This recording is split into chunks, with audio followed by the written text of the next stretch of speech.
Assalamualaikum warahmatullahi wabarakatuh. Halo semuanya, kembali lagi bersama saya Dirman TIP dalam channel YouTube saya, yaitu adalah Sudirman. Senang sekali kita bisa bertemu melalui YouTube gitu ya, karena hari ini saya akan melakukan atau membuat video tutorial, yaitu adalah bagaimana cara kita melakukan analisa rancangan acak lengkap faktorial dengan menggunakan SPSS. Kalau kemarin saya sudah membuat video tutorial bagaimana cara kita melakukan rancangan acak lengkap non faktorial dengan menggunakan SPSS. Kalau hari ini saya akan menjelaskan bagaimana cara melakukan analisa rancangan acak lengkap faktorial dengan menggunakan SPSS. Bagaimana tahapan-tahapannya? Kita langsung saja. Ini merupakan data dari rancangan acak lengkap faktorial, yaitu merupakan kandungan kadar protein ya, kandungan kadar protein dari cookies. Jadi ada seorang peneliti ini ingin membuat cookies dari tepung terigu dan tepung sagu serta fortifikasi dari tepung kacang putih gitu ya. Dan dimana dia menggunakan rancangan acak lengkap faktorial. Dimana bedanya kalau kemarin itu rancangan acak lengkap non faktorial, saya menggunakan satu faktor saja gitu ya, namanya rancangan acak lengkap non faktorial. Jadi menggunakan satu faktor dengan terdiri dari berbagai macam perlakuan. Kalau yang namanya faktorial ini adalah menggunakan dua atau lebih faktor gitu ya. Kalau ini menggunakan dua faktor aja. Faktor yang pertama yaitu adalah proporsi tepung terigu dan tepung sagu, yaitu dikasih kode yaitu adalah P, karena di dalam SPSS memang harus ada kodenya nih ya teman-teman. Kodenya berupa P, yaitu dari P ini adalah terdiri dari 5 gitu ya, 5 perlakuan, yaitu dari mulai P1 sampai P5, yaitu adalah tepung terigu 90% plus tepung sagu 10%, hingga sampai P5 yaitu adalah tepung terigu 50% dan tepung sagu 50%. Nah, kemudian untuk faktor yang kedua yaitu adalah terkait dengan fortifikasi tepung kacang bude gitu ya. Kita kasih kode K, yaitu adalah K1 5% hingga sampai K3 50%. Dan setelah dilakukan analisa, ini merupakan kandungan kadar protein cookies, yaitu di mana dia terdiri dari dua ulangan gitu ya. Dua ulangan tadi ada 5 perlakuan P1, P2 sampai P5, dan juga ada K1, K2 dan K3, sehingga ada 30 data yang nanti akan kita ulah dengan menggunakan rancangan acak lengkap faktorial gitu ya. Bagaimana caranya? Sebenarnya caranya hampir sama dengan rancangan acak lengkap non faktorial nih teman-teman, cuma bedanya kalau rancangan acak lengkap faktorial kan cuma satu, kalau ini dua gitu ya. Oke, langsung saja ini teman-teman, kalian buka saja SPSS-nya. Saya akan klik di sini. Sama seperti rancangan acak lengkap non faktorial, kita tetap buka variable view. Oke, setelah variable view kita masukkan, yaitu adalah kita tadi punya perlakuan P, punya perlakuan K, punya ulangan dan punya hasil, yaitu adalah kadar protein. Dimana seorang peneliti itu pengen tahu nih dari faktor 1 dan faktor 2, ketika dilihat dari kadar proteinnya itu sebenarnya seperti apa, apakah terdapat perbedaan atau tidak gitu ya. Oke, kita masukkan saja di dalam variable view, yaitu adalah kita ketik P. Oke, kita ketik P. Kemudian adalah tadi faktor yang kedua adalah fortifikasi tepung bude, yaitu adalah tandanya adalah K. Oke, kemudian ada ulangan, kita ketik juga ulangan. Oke, kemudian ada hasil gitu ya, hasil. Oke, hasil. Oke, setelah hasil di sini ada label, terserah kalau mau teman-teman mau kasih di label sini itu adalah fortifikasi tepung terigu dengan tepung sagu juga boleh, di K ini juga boleh, di ulangan ini ditulisin ulangan lagi juga boleh, kalau hasil ditulisin hasil apa kadar protein juga boleh. Kalau saya ini cuma nulisin kadar protein aja ya teman-teman, hasil protein ya. Oke, setelah itu dari perlakuan P teman-teman, perlakuan P tadi adalah terdiri dari 5 perlakuan, sama kita masukkan ke dalam tabel view gitu ya. Di view sini kita klik noun gitu ya, sama kita kasih kode, di mana satu itu adalah P1, kemudian 2 adalah P2 hingga sampai P5 gitu ya.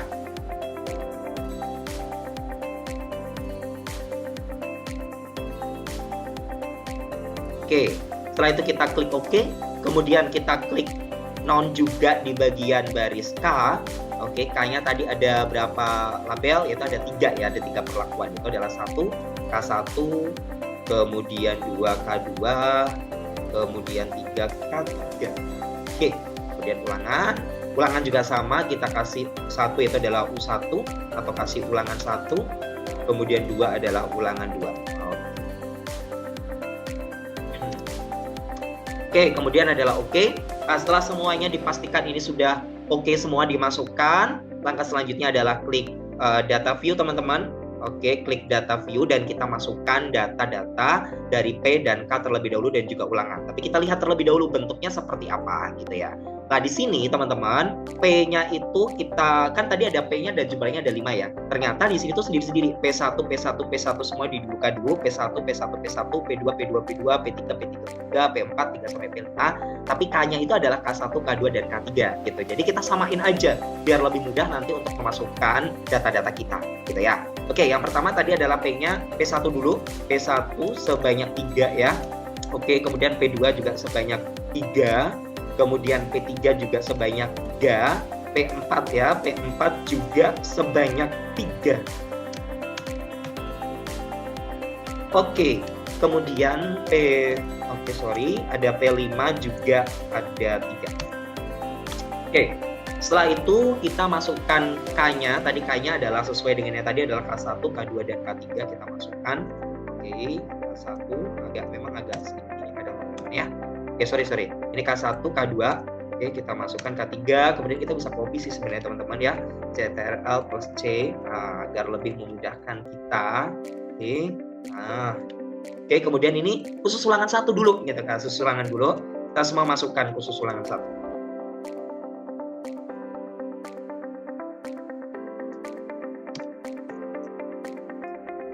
Oke. Setelah itu kita copy semuanya ini karena kan ada jumlahnya ada 2 ulangan, tapi kan ini sama ya, P dan K-nya kan sama, CTRL plus C, kita copy di sini teman-teman. Kemudian kita paste, nah kemudian ini kita masukkan ulangan 2 ini.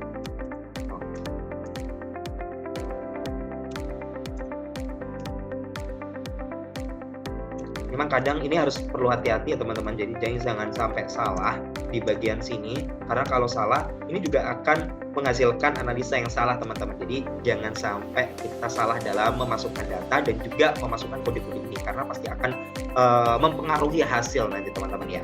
Kemudian di sini hasil kita kopikan aja dari sini, khusus yang ulangan 1 kita masukkan gitu ya, kita copy kemudian kita paste ke sini. Oke teman-teman, saya ingin beritahukan kepada kalian bahwa di dalam SPSS itu tidak mengenal tanda koma. Jadi semua itu pastikan kalian tandanya itu titik ya. Jadi titik, jangan dibuat koma gitu. Ini juga U2 ini sama, ini kita copy kemudian kita masukkan ke sini. Oke. Setelah semuanya kita masukkan, kita pastikan benar-benar bahwa P ini semua sudah masuk, K sudah masuk, ulangan juga sudah masuk, dan hasil juga sudah masuk gitu ya. Langkah selanjutnya kita baru melakukan yang namanya analisa.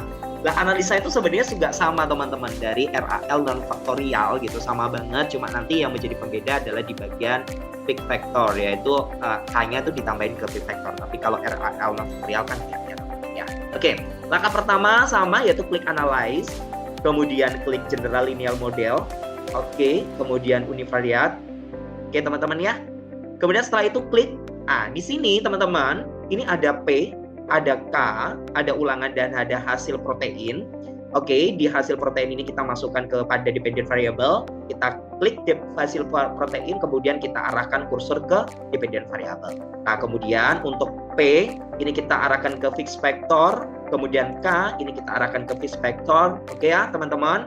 Kemudian setelah ini kita uji lanjut ya. Uji lanjut juga sama, kita bisa menggunakan post-hoc, yaitu adalah kita masukkan P dan K.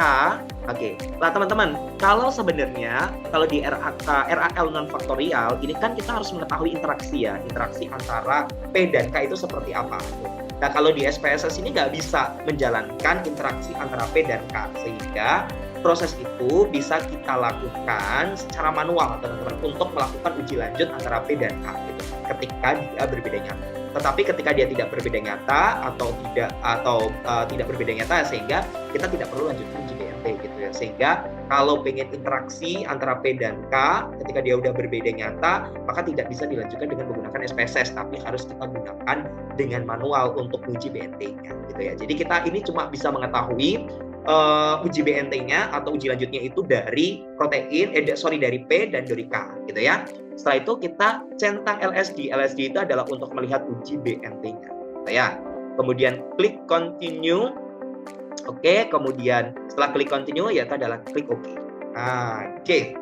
Oke teman-teman, ini merupakan hasil analisa dari kadar protein gitu ya. Ini merupakan hasil analisa dari kadar protein yang terdiri dari faktor P dan terdiri dari faktor K dan ada interaksi antara P dan juga K. Ini kita copy terlebih dahulu ke Word ya, biar lebih memudahkan kita dalam melakukan penjelasan maksud saya. Oke, di sini teman-teman, di sini ada cara bacanya, semuanya sama ya.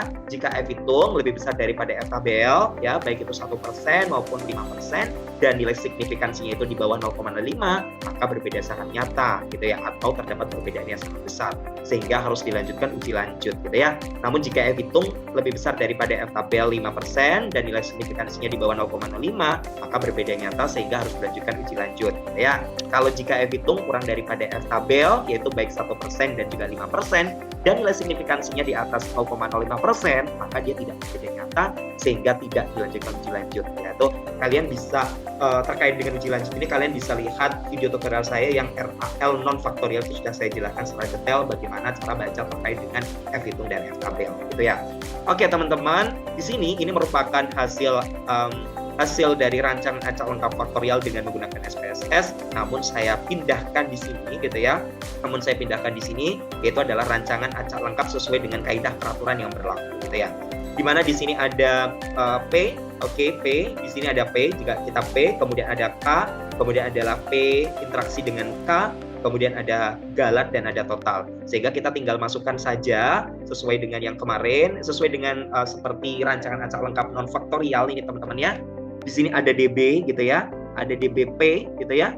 DBP di sini itu kita lihat di DF gitu ya, di DF. Berarti P-nya itu adalah 4. Nah, kita masukkan di sini 4. Kemudian K-nya itu ada 2. Oke, kita masukkan sama ya. Oke, kemudian adalah P dan K interaksinya yaitu adalah 8. Oke. Oke, ada 8.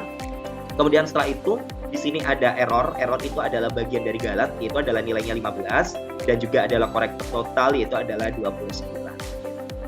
Nah, kemudian di sini ada JK. JK itu kita lihat dari sisi ini teman-teman, yaitu adalah tipe 3 sum of square gitu ya. Kita fokus ke sini. Nah, kita fokus ke sini dan sini.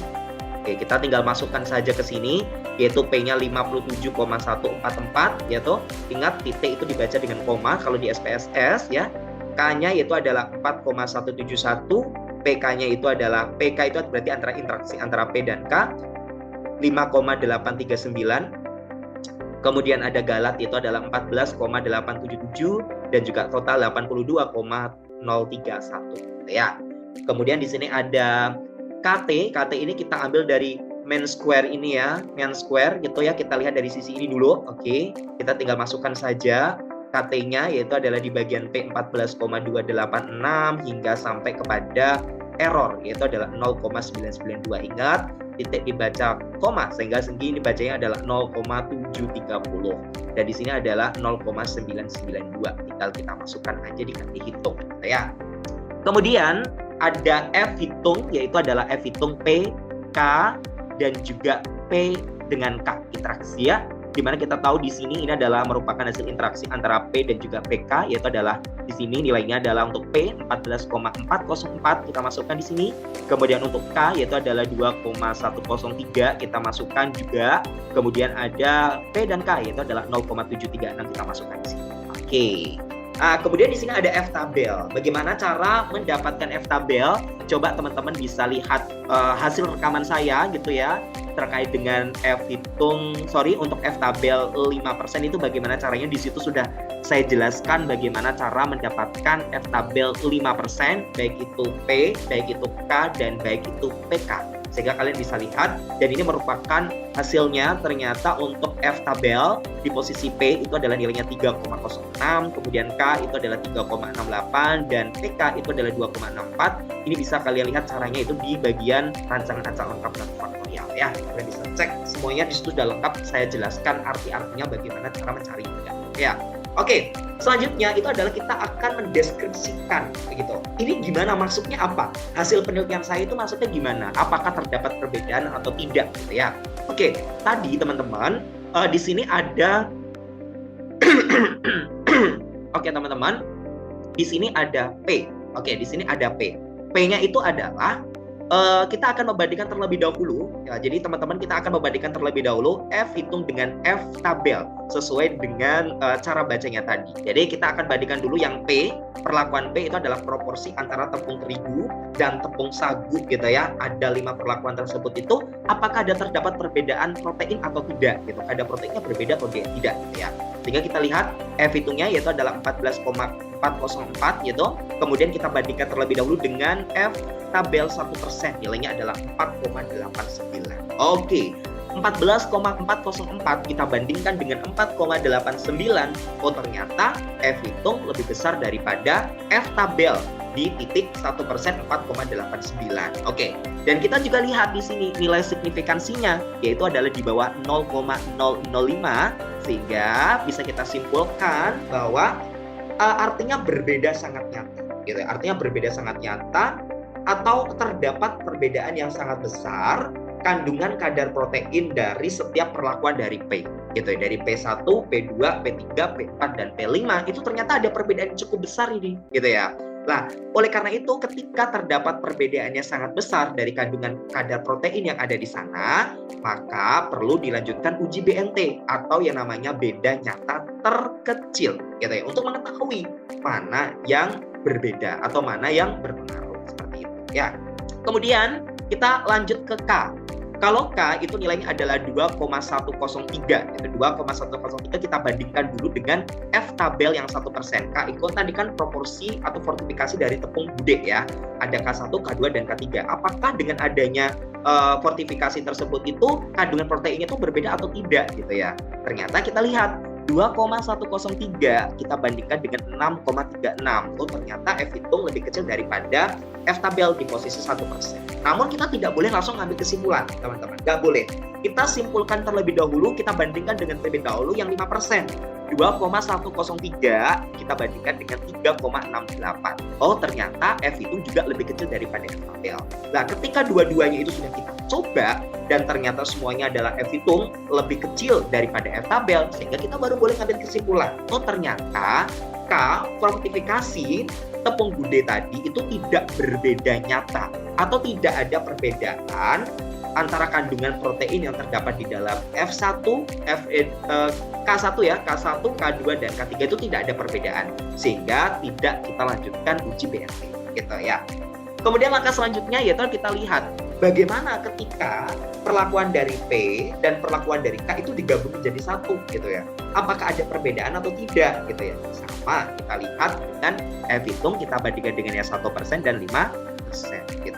F hitung yang 5% berapa? Yang 1% berapa? F hitungnya 0,736 kita bandingkan dengan 4. Oh, ternyata F hitung lebih kecil daripada F tabel 1%. Tapi kita coba lihat yang F tabel 5%, ternyata F hitung juga lebih kecil daripada F tabel 2,64. Sehingga kita bisa tarik kesimpulan, oh ketika faktor 1 fortifikasi tepung terigu plus tepung sagu tersebut ketika digabungin menjadi digabungin dengan K, yaitu adalah fortifikasi antara tepung gudeg digabungin jadi satu, dilebur jadi satu, ternyata juga nggak ada perbedaan. Ternyata nggak ada perbedaan kadar proteinnya. Ternyata kadar proteinnya itu nggak ada perbedaan yang jauh gitu ya. Sehingga yang hanya dilanjut uji BNT itu adalah di bagian P saja, yang K dan PK itu tidak perlu dilanjutkan uji BNT karena tidak ada perbedaan gitu. Jadi ketika misalkan kalian nambahin kacang gudeg sebanyak mungkin gitu misalkan, tapi ternyata memang dari perlakuan tersebut nggak ada perbedaannya gitu kandungan tersebut. Sehingga bisa kita lanjutkan adalah di bagian P saja. Oke. Di bagian P ini teman-teman kita bisa lihat di bagian LSI di sini gitu ya. Oh, ternyata kita lihat mana sih yang berbeda gitu. Oh, P1 sama ya, ketika dikatakan berbeda berarti dia kurang daripada 0,05 gitu ya. Saya akan bandingkan kandungan protein antara P1 dengan P2. Bagaimana? Oke, nilai signifikansinya adalah 0,022 dan ini masih di bawah 0,05, berarti terdapat perbedaan gitu ya.